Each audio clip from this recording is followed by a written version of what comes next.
Hi, Richard. Hi, Fran. Excellent. So we have another week with something that's quite relevant again for companies that today they need to see their investments more from strategic point of view rather than operational point of view. Operational, we mean like the day-to-day activity that Yeah, man hours. And today we have this very key circumstances, which is a fleet and manufacturing operations, what are the best practices that a board of directors or a C-suite should look into, hmm and the do's and don'ts, and at least for open the conversation, and then we can deep dive into that in another sessions. But at least today we have to at least establish which are the main pillars, if you may. yeah. I think any kind of a system, any kind of a platform, any kind of a strategy, it has to have top-down support, Right. right? So, maybe some rather than, feature by feature, what's necessary for an operator. We basically want to kind of describe the do's and don'ts at Right. the strategic level, Yeah. both in system selection and in, just best practices that a business would apply. Yeah. Now, of course, they're going to be somewhat system related because that's the business that we're in, right? Yeah. Um, but I do think that for it to have, strategic support, a system that gets implemented and stuff like that, then, the strategy level, the C level, has to understand the needs at the shop floor, but also to support their needs from the top floor, and to have a few do's and don'ts of their own. So I just threw together, some do's and don'ts, some watch outs, Yeah. and some advice Right. for the strategic level. Yeah. Excellent. And for fleet, we said fleet and manufacturing. So, Well, it could be basically any any asset intensive operation. right. Okay. Yeah. So these are assets that drive the business. Is in fleet, without fleet vehicles, Yeah. you're kind of out of luck. And in manufacturing, without the manufacturing, without the shop floor, Right. you're also kind of out of luck. So those are the best examples where the business almost entirely depends on the asset and the management of Right. assets.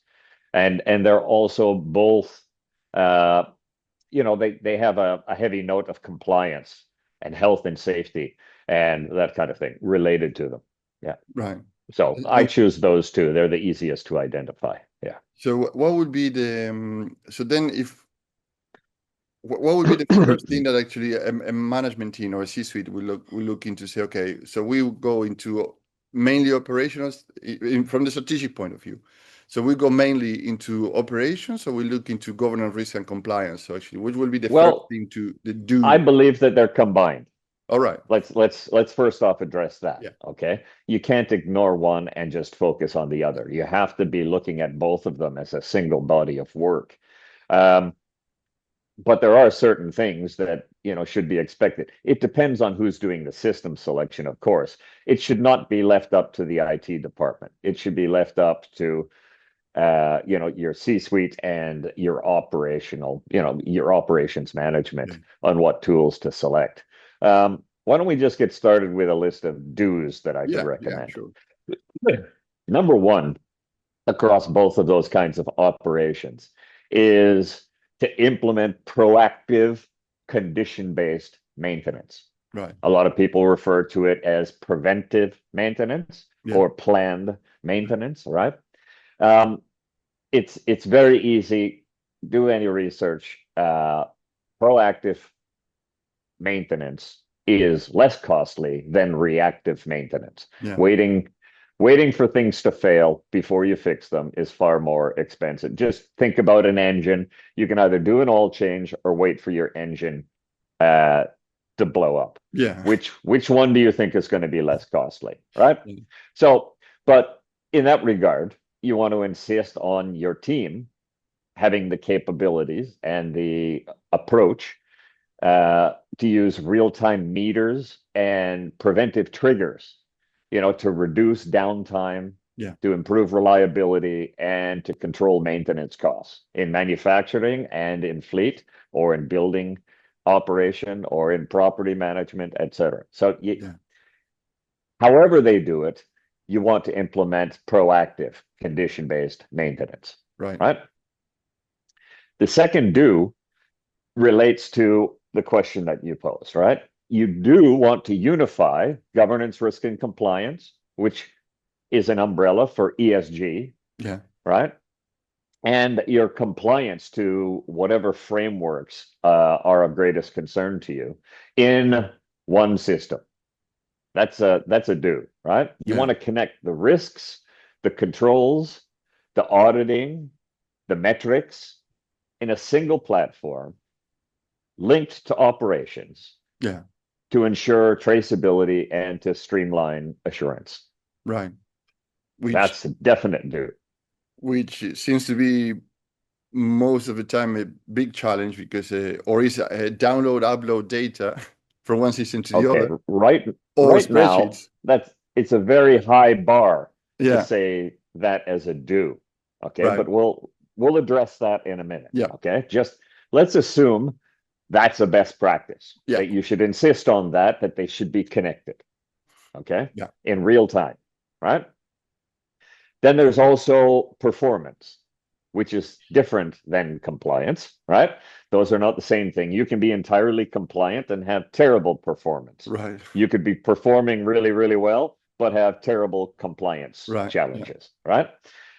You want an environment that can monitor performance.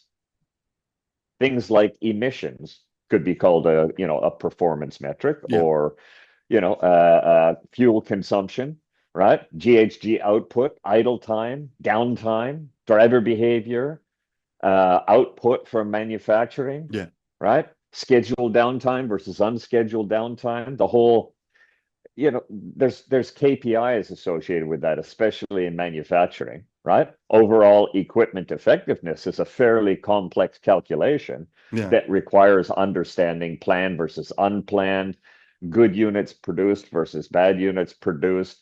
It's your schedule, your capacity, etc. That all goes into coming up with that particular metric. So you definitely want a system that, while it has integrated GRC, can also monitor performance. Right.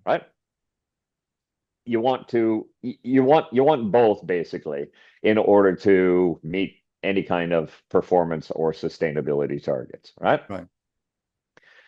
You definitely want to make sure that you have an environment that has role-based reporting, role-based access, role-based dashboards for actionable visibility, depending on an individual's role, right? Different roles in the business are going to be concerned about different views of what's going on.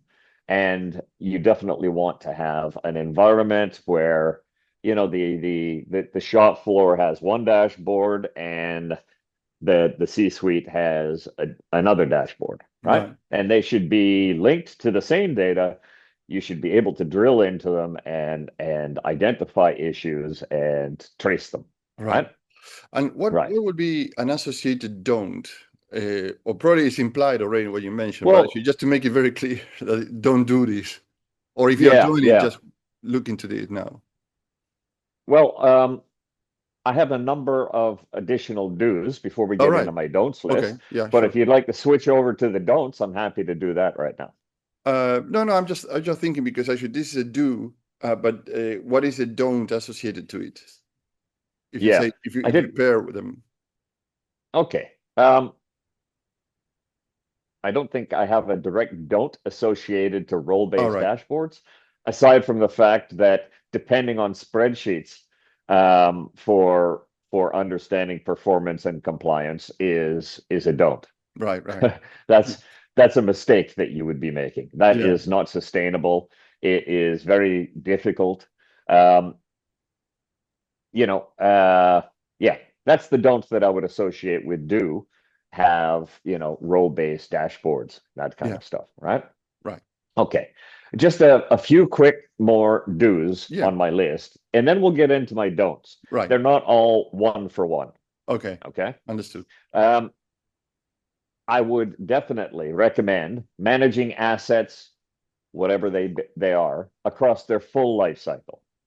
Right. Okay. Everything from procurement to decommissioning or disposal. Treat Right. each stage as an opportunity to optimize performance and reduce risks. All of those, stages of an asset life cycle need to be managed for you to be, exercising an effective asset management strategy. So Yeah. systems that just treat with one stage, like only deal with purchasing or only deal with maintenance, um, you know, it's an oversight to believe that just paying attention to those stages is going to be Right. good enough. All right.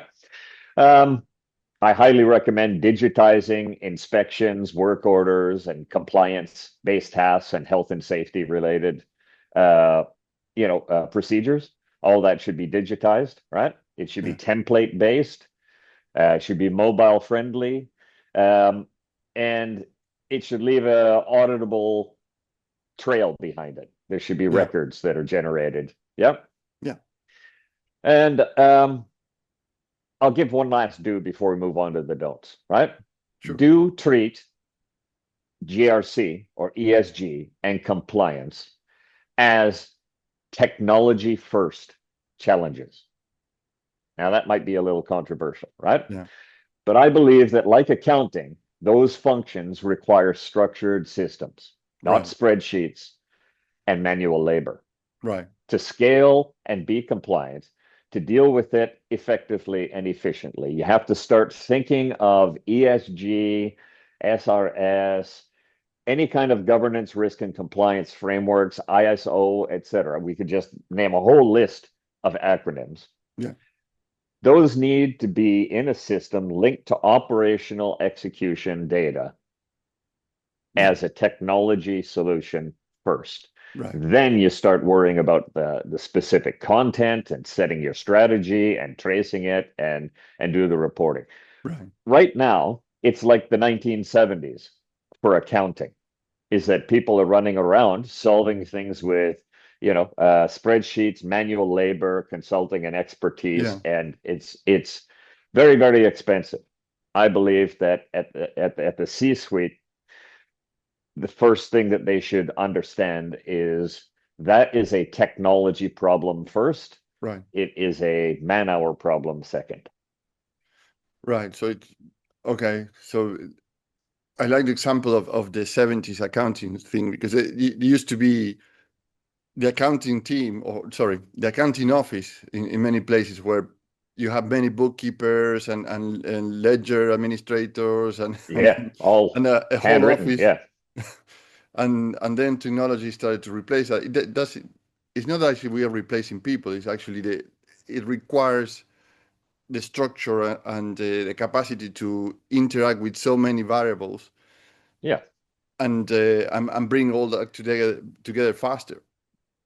Well, a lot of people out there, Yeah, in and around our age, will recall in the early 80s when accounting systems were democratized, when they were yeah, available to everybody, and there was software that was affordable, cost effective, and it simplified the concepts of accounting right. for the everyman to be able to just generate transactions. And it was no longer a manual effort and a very complex exercise to create a trial balance or to Oh do, yeah, a P&L report or something like that.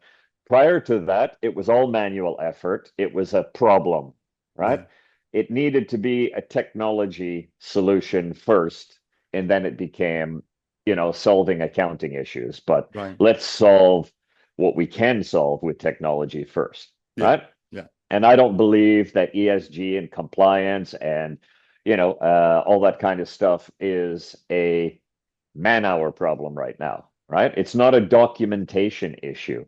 It's a traceability and system yeah, design issue currently. Solve it with tech first, then move on with the rest. The yeah, low-hanging fruit is the technology solution. Do that first, right? yeah.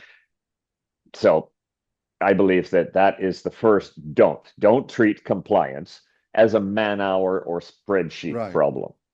Yeah. Yeah. It's a system problem. It's a technology problem. Insist on technology solutions first, Right. and then well, and that's what we built with Trinity, right? We Yeah. believe that that was first and foremost is try to innovate a little bit, like was done in the early 80s, and then there was accounting systems everywhere, right? Right. So the first thing you need to do is have a technology solution for it. I believe we already mentioned a don't to accompany one of our do's is don't confuse compliance with performance. Make Right. sure that you have integrated systems that Yeah. tracks both. Passing audits doesn't mean you're running an efficient or safe operation. Aim Right. for operational certainty. Yeah. That's a don't. I also wouldn't recommend accepting siloed wins, right? Localized improvements, just like in the fleet operation or Right. safety, ESG, those are good, but without integration, they don't deliver enterprise value. So I would insist on larger than siloed wins. Mm. Uh, I also would recommend that you don't wait for failures to assign ownership from the strategic level all the way down to the operational level.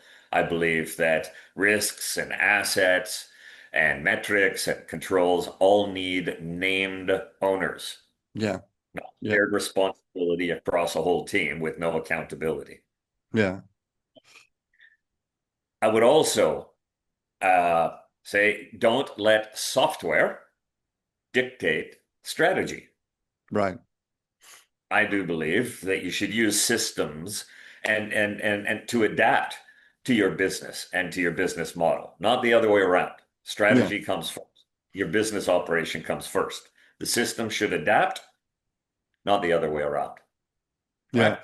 Right? And this probably is one of the where the you have 50 shades of gray in the market because everybody recommends the best practices based on all the our customer base. We tweak it and make it the and at the end it looks nice in the demo, but then you have a very stiff system implemented once because it's not adapted to what the people are doing in their day-to-day workflow operations.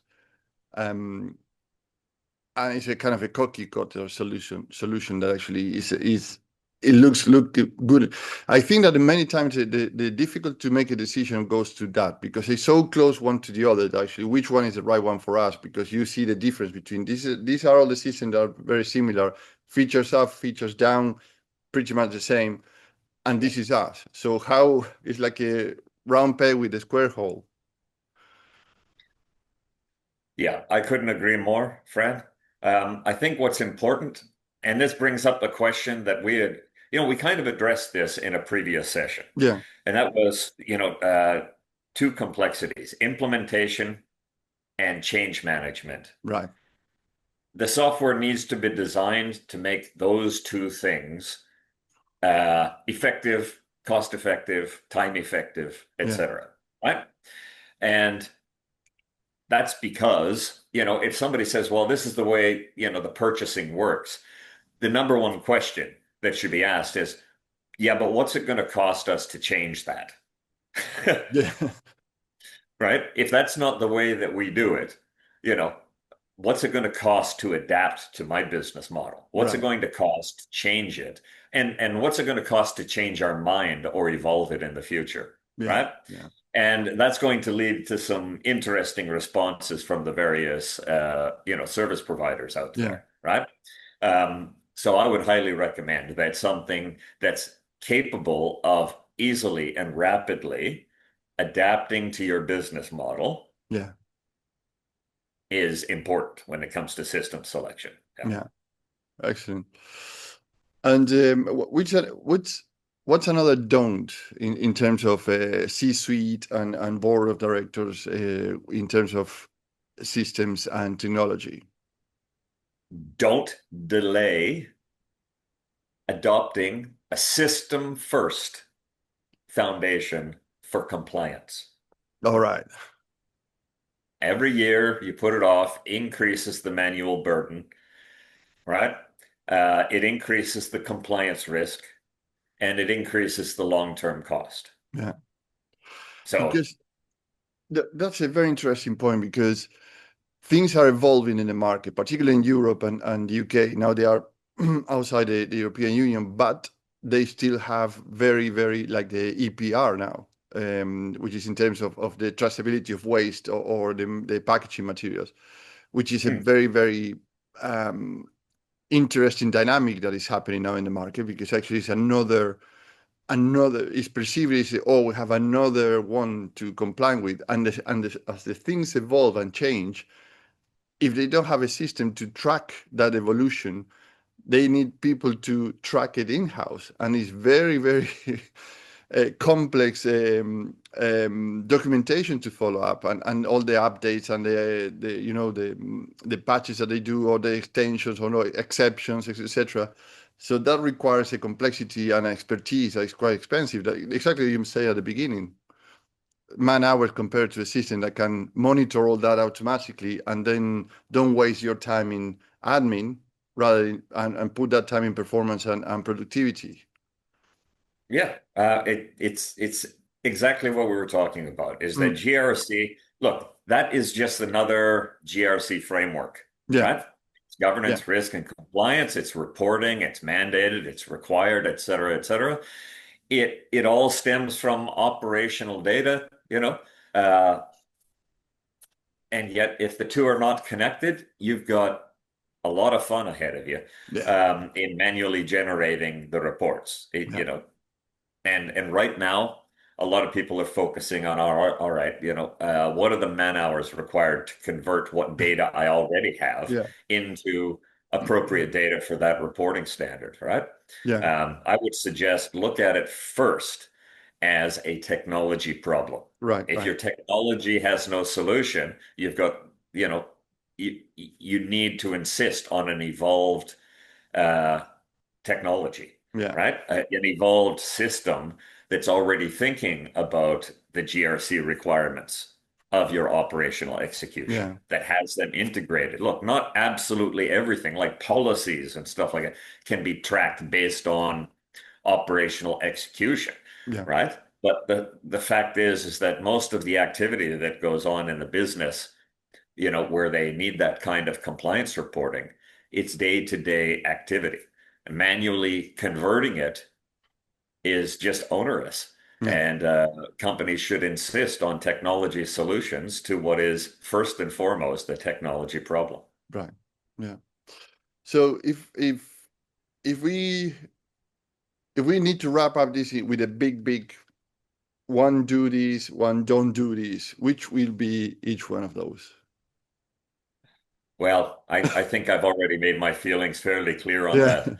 The number one do is, well, I mean, I guess it recommends our solution, Yeah. right? But yeah. Do adopt a technology solution for the technology problem that is governance, risk, and compliance, ESG frameworks, et cetera, Yeah. right? And don't treat it as a man-hour problem. Right. Perfect. So there you are. So technology first is not a man-hour problem. Exactly. I mean, those are my number one recommendation in terms of value for if I was to put a price tag on the don't and the do, Yeah. that would be right up at the top. Is, look, this is not a we need new expertise, we need new reporting, we need manual methods, we need more spreadsheets, et cetera, et cetera. That's not what this is. It's just like in the late 70s, early 80s, when accounting was all being done manually. Um, you know, First came the technology solutions, Mm. and then you let your accountants use those tools Right. to express their expertise. Yeah. But getting accountants to do accounting without an accounting system, Yeah. that's going to be onerous. That's Yeah. going to be difficult. You're going to want to push back on the government for those accounting regulations, et cetera, et cetera. Yeah. Same thing is happening with these kinds of governance, risk, and compliance frameworks that are being pushed out into business. Is without the technology solution, you still have the expertise out there, but they're going to have to use manual methods as their tools to prove compliance, to be auditable, et cetera. And I think it's time that businesses push back and have an expectation of software businesses, of the technology business as a whole, Yeah. that we step up and start delivering what we can deliver in terms of a technology solution. So that's my number one. Everything else, there's plenty of best practices of do's and don'ts, adaptability, stick with your business model and find a system that works with that, et cetera, et cetera. But that would be number one. Okay, fantastic. Sorry. Well, excellent. So I think that we have the main do's and don'ts for fleet and operation management, and what is the recommended step to follow. Yep. Okay, fantastic. I think that we can wrap up today, Richard. It was absolutely very, very interesting example of the accounting software, because actually I think it's quite relatable, and it's a reality for many companies. They still putting man hours where there should be a technology there. I agree. Yeah. Excellent. Okay, thank you very much, and we'll catch up next week. Bye. Thanks, Ryan. Bye-bye.